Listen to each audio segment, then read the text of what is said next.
Hi ಎಲ್ರಿಗೂ ನಮಸ್ಕಾರ. ನಾನಿವತ್ತು ಮರುವಾಯಿ ಸುಕ್ಕ ಮಾಡ್ತಾಯಿದ್ದೀನಿ. ಮಳಿ ಸುಕ್ಕ ಇದು ನಮ್ಮ ಅಮ್ಮನ ರೆಸಿಪಿ. ಇದು ಹೇಗೆ ಮಾಡೋದು ಅಂತ ಹೇಳಿ ನೋಡೋಣ. ಅದಕ್ಕಿಂತ ಮೊದಲು ಇದು ನೀರು ದೋಸೆಗೆ, ಬಾಯ್ಲ್ ರೈಸಿಗೆ, ಸಿಂಪಲ್ಲಾಗಿ ಸಾರು ಮತ್ತು ಈ ಸುಕ್ಕ ಒಳ್ಳೆಯ ಕಾಂಬಿನೇಷನ್. ಇದು ಹೇಗೆ ಮಾಡೋದು ಅಂತ ಹೇಳಿ ನೋಡೋಣ. ಇವಾಗ ನಾನೊಂದು ಪಾತ್ರೆಗೆ ಒಂದು 15ರಿಂದ 20 ಬ್ಯಾಡಗಿ ಮೆಣಸಿನಕಾಯಿ, ಆಮೇಲೆ ಖಾರಕ್ಕೆ 4 ಊರು ಮೆಣಸಿನಕಾಯಿ ಹಾಕ್ತೇನೆ. ಇಲ್ಲದಿದ್ದರೆ ಗುಂಟೂರು ಮೆಣಸು ಕೂಡ ಹಾಕ್ಬೋದು. ಇವಾಗ ಆಯಿಲ್ ಹಾಕ್ಕೊಂಡು ಚೆನ್ನಾಗಿ ಫ್ರೈ ಮಾಡೋಣ. ಇವಾಗ ಚೆನ್ನಾಗಿ ಫ್ರೈ ಆಗಿದೆ. ಇದನ್ನು ಎತ್ತಿಟ್ಕೊಳ್ಳೋಣ ನಾವು. ಇವಾಗ ಇದೇ ಪಾತ್ರೆಗೆ ನಾನು ಸ್ವಲ್ಪ ಆಯಿಲ್ ಹಾಕ್ತಾಯಿದ್ದೀನಿ. ಇದಕ್ಕೆ ನಾನು ಒಂದು ದೊಡ್ಡ ನೀರುಳ್ಳಿ ಆದರೆ ಅರ್ಧ ನೀರುಳ್ಳಿ ಸಾಕು, ಸಣ್ಣ ನೀರುಳ್ಳಿ ಆದರೆ ಒಂದು ಫುಲ್ ನೀರುಳ್ಳಿ ಹಾಕ್ಕೊಳ್ಳಿ. ನೀರುಳ್ಳಿ ಹಾಕ್ತಾಯಿದ್ದೀನಿ. ಸ್ವಲ್ಪ ಬೆಳ್ಳುಳ್ಳಿ ಸಿಪ್ಪೆ ತೆಕ್ಕೊಂಡು ಹಾಕಿದ್ದೀನಿ ನಾನು. ಇದನ್ನು ಚೆನ್ನಾಗಿ ಫ್ರೈ ಮಾಡೋಣ. ಸ್ವಲ್ಪ ಬ್ರೌನಿಷ್ ಬಂದರೆ ತುಂಬ ಟೇಸ್ಟಿ ಆಗುತ್ತೆ. ಇವಾಗ ಸ್ವಲ್ಪ ಕರಿಬೇವಿನ ಸೊಪ್ಪು ಹಾಕ್ಕೊಂಡು ಚೆನ್ನಾಗಿ ಫ್ರೈ ಮಾಡಿ ಎತ್ತಿಟ್ಕೊಳ್ಳೋಣ. ನೋಡಿ, ಬ್ರೌನ್ ಕಲರಿಗೆ ಬಂದಿದೆ. ಇವಾಗ ಇದನ್ನು ಕೂಡ ಎತ್ತಿಟ್ಕೊಳ್ಳೋಣ.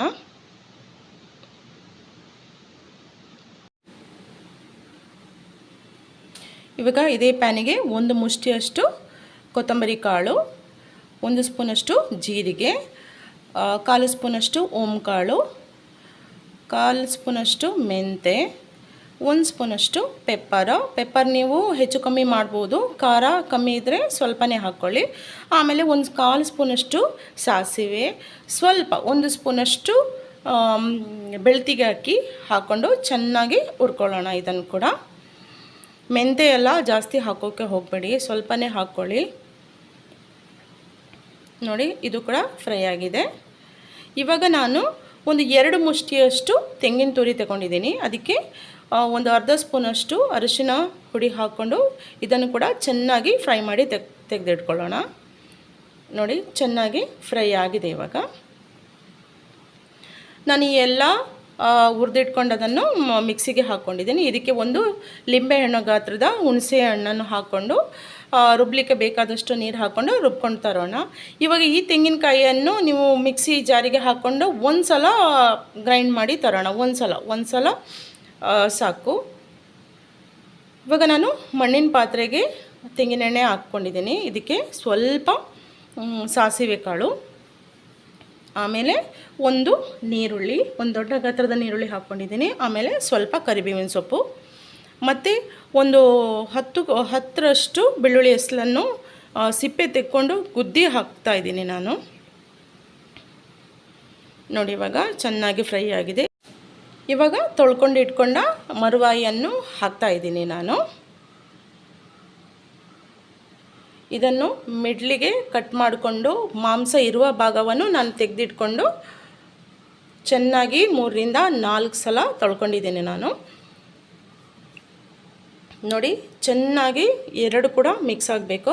ಆಯಿಲು ಮೀನು ಚೆನ್ನಾಗಿ ಮಿಕ್ಸ್ ಆಗಬೇಕು. ನೋಡಿ, ಇವಾಗ ರೆಡಿಯಾಗಿದೆ. ಇದೊಂದು 5ರಿಂದ 10 ನಿಮಿಷ ನಾವು ಬೇಯಿಸೋಣ. ಸ್ವಲ್ಪ ರುಚಿಗೆ ತಕ್ಕಷ್ಟು ಉಪ್ಪು ಹಾಕ್ಕೊಂಡಿದ್ದೀನಿ. ಒಂದು ಅರ್ಧ ಗ್ಲಾಸಷ್ಟು ನೀರು ಹಾಕ್ಕೊಳ್ಬೇಕು, ಜಾಸ್ತಿ ಬೇಡ, ನೀರು ಬಿಡುತ್ತೆ. ಇವಾಗ ಮುಚ್ಚಳ ಮುಚ್ಚಿ ಒಂದು 5 ನಿಮಿಷ ಬೇಯಿಸೋಣ ನಾವು. ನೋಡಿ, 5 ನಿಮಿಷ ಆಗಿದೆ. ಇವಾಗ ನಾವು ರುಬ್ಬಿಟ್ಕೊಂಡ ಮಸಾಲೆಯನ್ನು ಕೂಡ ಇದಕ್ಕೆ ಆ್ಯಡ್ ಮಾಡೋಣ. 5 ನಿಮಿಷ ಸಾಕು. ಇನ್ನು ಮಸಾಲೆ ಹಾಕಿ ಒಂದು 5 ನಿಮಿಷ ನಮಗೆ ಬೇಯುತ್ತೆ. ಒಟ್ಟು ಒಂದು 10ರಿಂದ 15 ನಿಮಿಷ ನಮಗೆ ಸಾಕು ಬೇಯೋದು. ಆಲ್ರೆಡಿ ಬೆಂದಿದೆ ಇದು. ಇದಕ್ಕೆ ನೋಡಿ ಮಸಾಲೆ ಹಾಕೋಣ, ರುಬ್ಬಿಟ್ಕೊಂಡದ್ದು.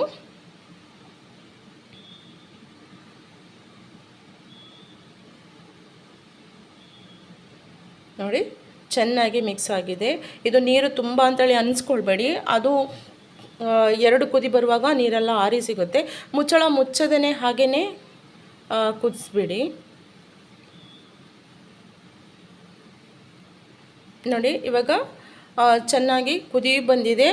ಮಸಾಲೆ ಎಲ್ಲ ಸ್ವಲ್ಪ ಡ್ರೈ ಆಗಲಿಕ್ಕೆ ಸ್ಟಾರ್ಟ್ ಆಗಿದೆ. ಆ ಟೈಮಲ್ಲಿ ನಾನು ಈ ಒಂದು ಸಲ ಗ್ರೈಂಡ್ ಮಾಡಿ ಇಟ್ಕೊಂಡ ಕಾಯಿ ತುರಿಯನ್ನು ಹಾಕ್ತಾಯಿದ್ದೀನಿ.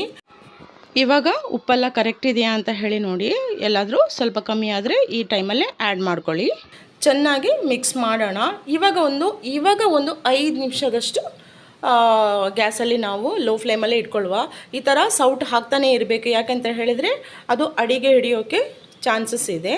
ಅದಕ್ಕೋಸ್ಕರ ನೋಡಿ, ಇನ್ನೂ ನನಗೆ ಇಷ್ಟು ಡ್ರೈ ಸಾಕು. ನಿಮಗೆ ಇನ್ನೂ ಡ್ರೈ ಬೇಕು ಅಂತ ಹೇಳಿದರೆ ನೀವು ಇನ್ನೊಂದು 5 ನಿಮಿಷ ಇಟ್ಕೊಳ್ಳಿ.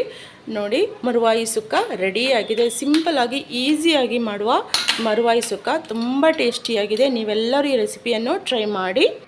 ನನ್ನ ಈ ವಿಡಿಯೋ ಇಷ್ಟ ಆದಲ್ಲಿ ಪ್ಲೀಸ್ ಲೈಕ್ ಮಾಡಿ, ಸಬ್ಸ್ಕ್ರೈಬ್ ಮಾಡಿ, ಶೇರ್ ಮಾಡಿ.